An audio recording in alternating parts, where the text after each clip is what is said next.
What is going on, you guys? My name is Rage, and we're back today with a quick sneak peek of the 2021 second half preview.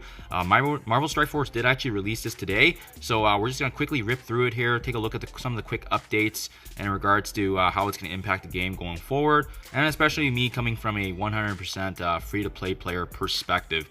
So they have been working on changes throughout the year, as you guys may have noticed with the increase to gold. They've been trying to increase and try to improve through their efforts the quality of life experience, as we noted.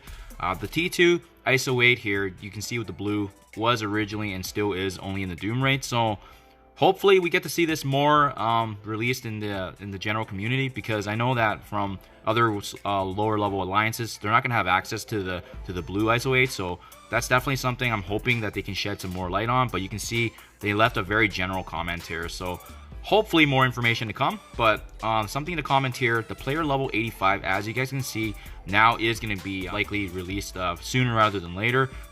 Two points. One, it's good that we're going to be able to increase our character level to make modes such as Dark Dimension 3, Dark Dimension 4 easier.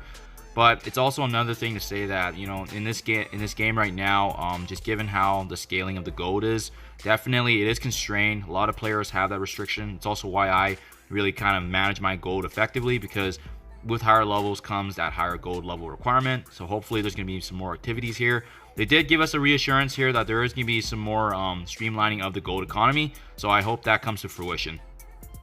They also comment actually that the orange gear will definitely come easier as well with availability, especially now given the release of this mentioned gear tier level 16, which is likely going to be released for Dark Dimension 5.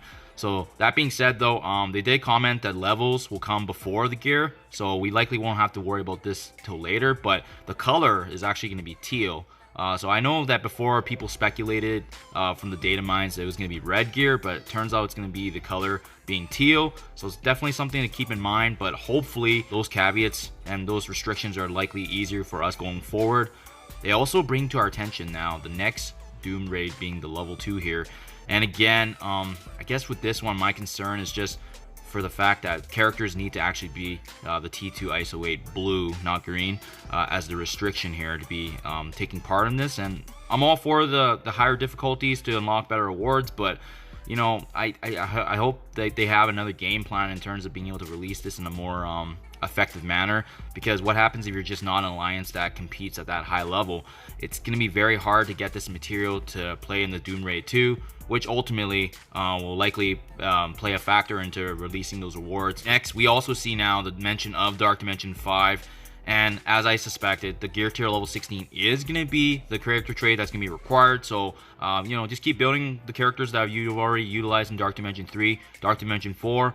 Some players that are earlier to the game have already started building the Infinity Watch team, because, you know, they're right now, that's the meta, and that's where it's trending right now. So if you can keep building that, you know, you may be able to save a lot of resources there. And the really cool thing here is they actually do mention that from their game plan, the original creator and ruler of the Dark Dimension is Dormammu. So, I mean, this is really cool that they finally kind of tied everything together. Even if you were to Google it, apparently he is the leader of the Dark Dimension. So, it's really cool for them to even show us a graphic of how he looks. But in my opinion, it looks really cool. Like, honestly speaking, I'm pretty excited to be able to have a chance to unlock him. But I think at the end of the day, you know, especially if you're trying to enjoy this game and keep playing the way it is and progressing the way it is, we need to see some improvements to the quality of life. We need to see some more fun instilled, because if it's just a continual grind, you know, that's where the game is going to likely lose players. And, you know, that's not something I want to see, especially in a game that I'm a very big fan of, right? So another component that they do mention on is Alliance War. So it is definitely, I agree, it is many players' favorite game mode, and they're taking feedback, they're doing some tests, so there are going to be some modifications that are coming. So definitely excited to see what's going to happen there. And RTA, they have made a couple revisions here as well. They're going to include more bans, it looks like. They're trying to improve the loading timer, and really kind of just make the objectives based more on the KOs and wins rather than ability traits. So I appreciate that personally. But honestly, I still don't really like the game mode, so I hope they got some other things behind the scenes. Hopefully they're able to actually make it more fun, because I think a lot of the times players are just, you know, going through the motions, trying to get this objective done so that they can get ultimately their daily done, right? It is nice to have some of the rewards, but at the end of the day, I do strongly believe it is the most unfun mode in the game right now. So they made a mention with the economy. to make continuous improvements. Hopefully we see more of that. Personally, I do appreciate the increased gold. I think it's fair to say that there's going to need to be some more significant changes overall, because the continual grind for all these conflicting resources is really what makes people either less likely to play or even ultimately leave the game, and that's not something I want. They've already commented on the save squad, so there's going to be actually more tasks being added, which is really nice because you can essentially set those different tasks for different game modes, such as raids, whether you're using them for alliance or so I think that's a great idea, and definitely it's going to be much appreciated, I think, from everyone across the board here. Next, we do see that they finally take input from the feedback, having an auto basic combat, so I like that as well. I think sometimes when you're going through the raids and you're just finishing them off, I wish there was a button that you can just constantly use basics rather than use their abilities, which you likely need for the next node, right? So that's definitely going to be much appreciated, and I bet a lot of players are going to really like this feature being added, just to save them a little bit of time as well. I do like this quick comment over here in the API feature. So they are looking to add actually a component where they're able to import the player roster, so that way it can be easily viewed and shared. So I think I like that over just a screenshot. You see in a lot of Reddit forums where people are trying to get some feedback and insight, and they just go ahead and screenshot the entire roster, which can be a little overwhelming. So it will be interesting for sure to see where that goes. I do like the constant costumes. Most recently Daredevil and Gamora look really, really cool. So I really hope they keep doing that. You can see here with a couple of revisions here. This revision to the Taskmaster, I really do like that one as well. So definitely the continual efforts to make these improvements and try to give us a little bit of spice in the game. 100% I would. I think that's a great idea, and just to keep it up, because the skins are definitely fun to see. And then as well now, they're speculating early 2022. That's really when some of the other announcements are going to be made. So you're going to see that I've already started talking here about a grand tournament new game mode. And I just had a quick rip through it, but it sounds actually really exciting. So really, they just wanted to make this immersive experience where you can fully test out the skills of your team. Sometimes even in Alliance War, you have such a bloated team, but you're up against another really powerful team, so it doesn't really feel like it's all that powerful. But this is going to actually allow you to have that chance to actually create some theory crafting here, make your own team, go through the tournament with some of your best characters. And there's going to be different rooms here that you can actually set up for defense as well. And then in addition to that, it's going to be kind of set up where you can also have those offensive opportunities.